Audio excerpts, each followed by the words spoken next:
Hello! Good afternoon! Ayan, magtatrabaho muna tayo. Kasi malapit nang magtapos ang school year. Ngayon, ay ito na nga.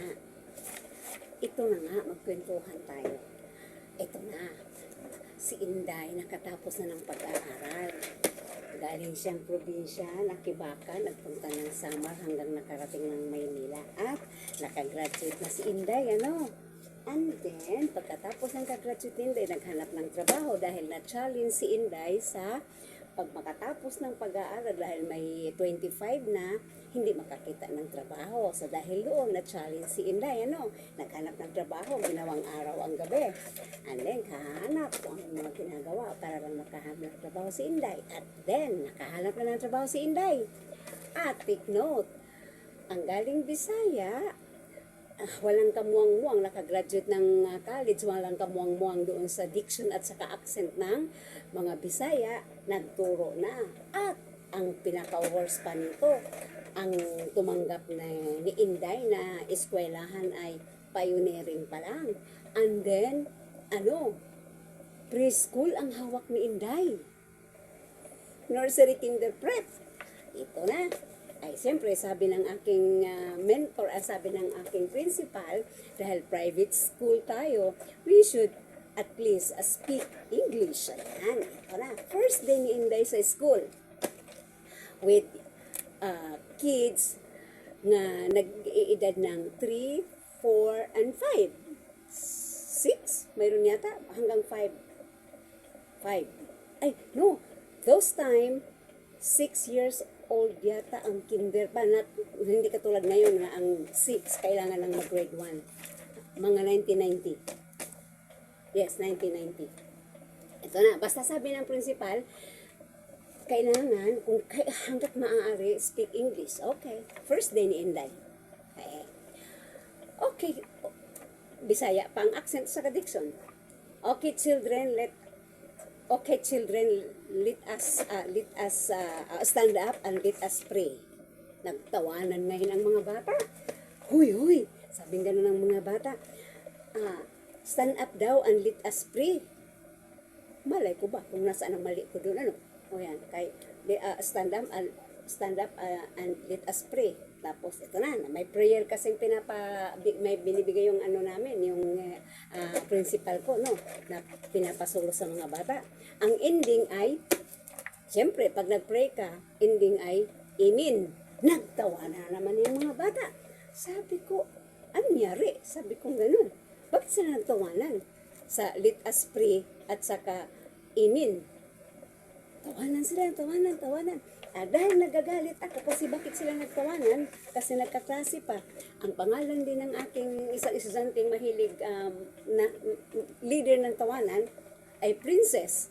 Kaya nung nagulat ako, sabi ko, Princess! Ay naku, lalong nagtawanan. Sabi ng bata, Princess daw. Those time, hindi ko pa maintindihan talaga.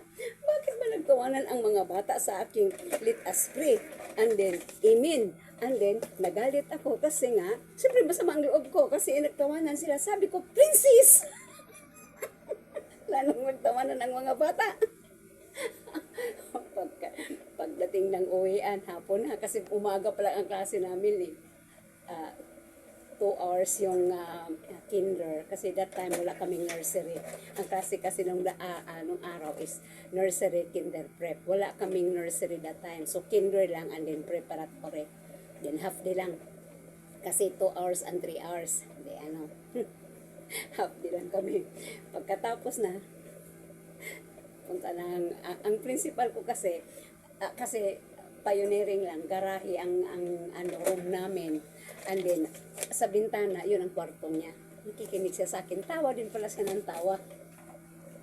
Tapos sabi ko, ma'am, saan ba ang mali ko? Bakit noong sabi ko, let us pray and pag-ingong amen, nagtawa na ng mga bata. Sabi ni ma'am, ay kasi, hindi kasi let us pray, let us pray. Ano magkaibahan sa pray at saka pray? Hindi ko pa talaga maintindihan yun. Tapos, bakit nagalit nung sabi ko, Princess? Ay, kasi hindi princess yan. Princess yan. Sus ko po, Panginoon. Sabi ko, ano ba talaga? Ano, hindi ko talaga ma-identify talaga. Araw-araw nang ginawa ng Diyos yan. Tuwing nakikita ko yung gate ng, pinaka-gate ng subdivision, kumakalabog na yung dibdib ko. Ano naman kayang mali? Ano naman kayang mali ko sa araw na ito? Ano naman kang addiction ang gagawin kong mali?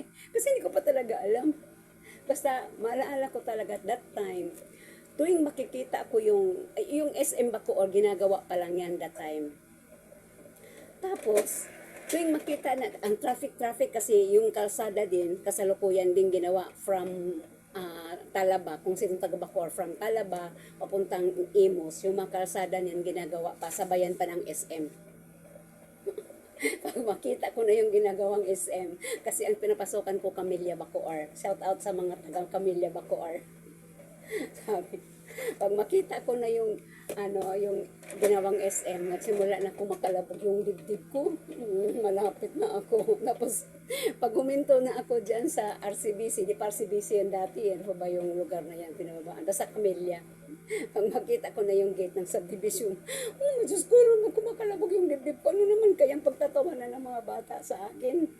Tapos, ayun, basta, ituloy natin ang kwentuhan ito kung ano ang ginawa ng principal ko sa akin, kung bakit na-correct ang mga accent at saka diction ko. Pero hindi mo maiwasan talaga sometimes sa ngayon.